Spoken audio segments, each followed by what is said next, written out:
नमस्कार साथियों, आज मैं आपके सामने उपस्थित हूँ एक नया विषय लेकर जिसका शीर्षक है अपराध मुक्त समाज। हम कैसा समाज बनाना चाहते हैं? हम एक ऐसा समाज बनाना चाहते हैं जिसमें हिंसा के लिए कोई स्थान ना हो, लेकिन हम उसके लिए क्या प्रयास कर रहे हैं? क्या हमारे प्रयास इस तरह के हैं, इतने सार्थक हैं कि हम अपराध मुक्त समाज बनाने में कोई योगदान दे सकते हैं? हर व्यक्ति को यह प्रयास करना पड़ेगा। यह हमारी इच्छा भी है और हमारी मजबूरी भी। क्यों? इसका मैं एक उदाहरण देना चाहता हूँ। हम एक ऐसे समाज में रह रहे हैं, अगर इसके अंदर कोई भी अपराध घटता है तो हम ये नहीं कह सकते कि ये अपराध मेरे साथ घटा है, दूसरों के साथ नहीं। क्योंकि समाज के अंदर हम रहते हैं, उस समाज के अंदर एक भी आदमी के साथ अपराध की प्रवृत्ति दिखाई देती है तो वो पूरे समाज पर असर डालती है। इसके लिए हमें यह प्रयास करने की ज़रूरत है कि हम व्यक्तिगत रूप से उस अपराध मुक्त समाज बनाने में योगदान दे सकें। अब प्रश्न यह आता है कि अपराध मुक्त समाज बनेगा कैसे? इसको बनाने वाले लोग कहाँ से आएंगे? इस उद्देश्यों को पूरा करने के लिए हम सभी को यह प्रयास करना पड़ेगा कि हम अपने लेवल पर, अपने व्यक्तिगत लेवल पर उसका प्रयास करें। उसमें एक शिक्षक क्या भूमिका निभा सकता है? शिक्षक इस रूप में अपनी भूमिका निभा सकता है कि वो यह प्रयास करे कि जो भी वो काम कर रहा है, शिक्षा का या शिक्षा से संबंधित बच्चों को पढ़ाने का, वो इस उद्देश्य से लेके चले कि मैं जिन बच्चों को पढ़ा रहा हूँ तो कम से कम उसमें से कोई भी व्यक्ति अपराधी ना निकले। अगर कोई व्यक्ति रिटायर होता है और उस रिटायरमेंट के उपलक्ष्य में वो कहता है कि मेरी 30-40 साल की शिक्षा की यात्रा के अंदर मेरा कोई भी शिष्य अपराधी नहीं निकला है, तो वो उसकी उपलब्धि गिनी जाए। ये सबसे बड़ी उपलब्धि गिनी जाए। क्यों? क्योंकि इसको इस ढंग से समझने की ज़रूरत है कि आप कोई भी अपराधी व्यक्ति को उठा के देखें तो वो ड्रॉप आउट्स होता है, यानी कि स्कूल छोड़ देता है बीच में। तो आप ये देखिए, कोई बच्चा 5वीं में, 6ठी, 8वीं, 10वीं कोई सी भी क्लास में छोड़ता है स्कूल, तो इस दौरान वो शिक्षकों के प्रभाव में रहता है। और जब वो शिक्षकों के प्रभाव में रहता है या शिक्षकों के अंदर के एटमॉस्फेयर में या वातावरण में रहता है, तो उस शिक्षा प्रणाली की जिम्मेवारी है कि उसके अंदर अपराध की जो प्रवृत्ति है उसको ख़त्म करे। अगर शुरू से जो आदत डलती है बच्चे में, वो हमेशा रहती है।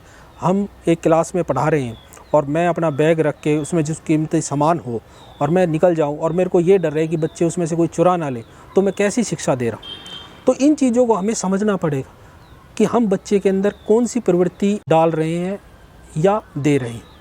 ये हो गया शिक्षक का काम कि शिक्षक इस रूप में, और दूसरे व्यक्ति किस रूप में। अभी पीछे एक घटना आई कि एक बच्चा सैंडविच चुरा रहा था और उस सैंडविच 10 रुपये की होगी मुश्किल से, तो उस पर दुकानदार ने उसको इतना पीटा, इतना मारा कि वो बच्चा मर गया। तो हम क्या देखते हैं, समाज के अंदर क्रूर प्रवृत्ति। हम समाज ऐसा बना रहे हैं जहाँ 10 रुपये पे भी चोरी पे उसे सजाए मौत मिल रही है। तो जब हम हिंसा से भरपूर समाज बना रहे हैं और उस समाज के अंदर हमारा प्रयास ये रहता है कि हिंसा हटे, और हम काम सारे हिंसा के करते हैं। जब तक हम हिंसा को जारी रखेंगे, हिंसा के कारणों को समाज में पनपने देंगे, तब तक हमारा हिंसा मुक्त समाज बन ही नहीं सकता। तो हमें पहले यही प्रयास करना है। हर लेवल पे व्यक्ति को समझना है कि मैंने अपराध को कैसे रोका। भीड़ है, आप देखते हैं कि कुछ अपराधी तत्व उसके अंदर घुस जाते हैं। अभी कुछ दिन पहले आप देखेंगे, अखबारों में पढ़ेंगे कि किस तरह से लोग जितने भी हैं हमारे आसपास नज़र आते हैं, वो अपराध की जो प्रवृत्तियाँ या अपराध घट रहा होता है तो बिल्कुल मौन हो जाते हैं। वो ये सोचते हैं मेरे साथ अपराध नहीं हुआ, मैं क्यों बोलूँ।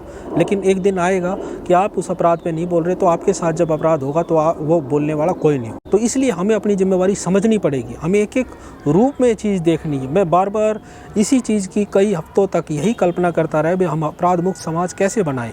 इसमें हर व्यक्ति को अपना योगदान देना पड़ेगा। उसको ये देखना पड़ेगा कि क्या मेरी वजह से कोई व्यक्ति हिंसक तो नहीं बन रहा है, क्या मैं कुछ ऐसा काम तो नहीं कर रहा हूँ जिसकी वजह से किसी व्यक्ति के अंदर एक दुर्भावना, एक बदले की भावना तो नहीं पनप रही।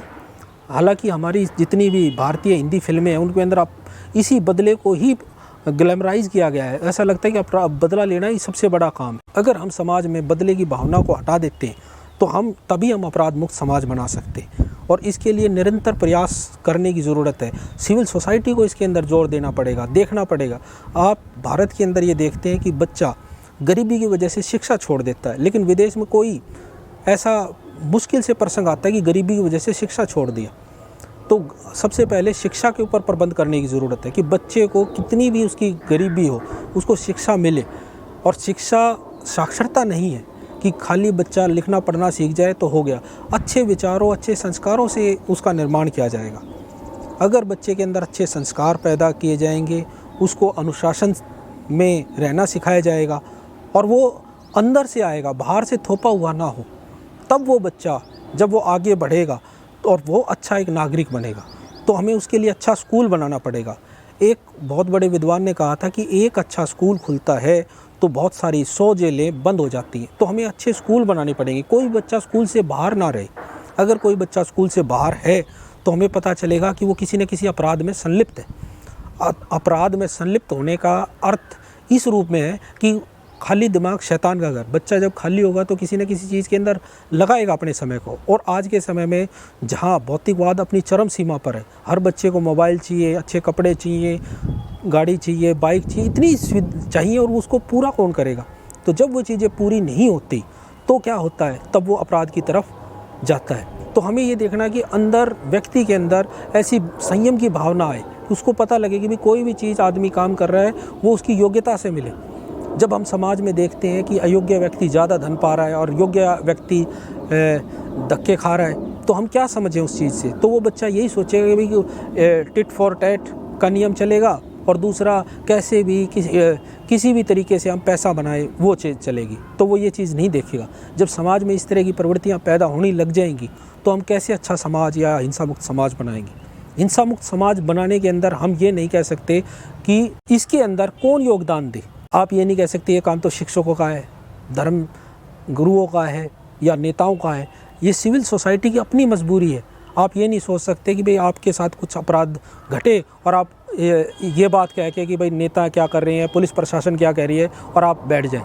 आपको ये समझना है कि समाज के अंदर जो समाज की एक नींव है, अगर हम कमज़ोर हो गए तो वो इमारत तो ढहेगी। तो इसलिए हर व्यक्ति अपनी जिम्मेवारी समझे और इस जिम्मेवारी को बड़ी ही शिद्दत से निभाए।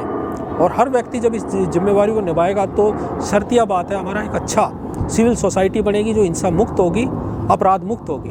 और यही हमारा सपना है। हर व्यक्ति ये सोचे कि मैं इस सपने को पूरा करने में क्या योगदान दे रहा हूँ। हम ये तो कह देते हैं कि हम कांग्रेस मुक्त भारत बनाएंगे, संघ मुक्त भारत बनाएंगे, लेकिन कोई भी ये नहीं कहता कि हम अपराध मुक्त भारत बनाएंगे, जो हमारी रिक्वायरमेंट है, सबसे बड़ी ज़रूरत है। जब हम एक दूसरे के प्रति इस तरह से विचार रखेंगे, एक दूसरे को ख़त्म करने के, तो हमारा अपराध मुक्त समाज कैसे बनेगा। तो ये हमें समझना है कि हर एक विचार हिंसा को प्रभावित करने वाला है और उसको प्रसारित करने वाला तो नहीं है। उन चीज़ों को रोका जाए, समाज में एक सद्भाव का वातावरण पैदा हो। तो ये सारी चीज़ें जब हम करेंगे और इसका प्रयास करेंगे तभी हम उसमें सफल होंगे। तो मैं आगे ज़्यादा अपनी बात को और एक्सप्लेन करूं, इससे अच्छा यही है कि आप इस पे चिंतन करें और आगे वीडियो में आगे जो चीज़ें आएंगी मैं उन पे और प्रकाश डालूँगा। धन्यवाद।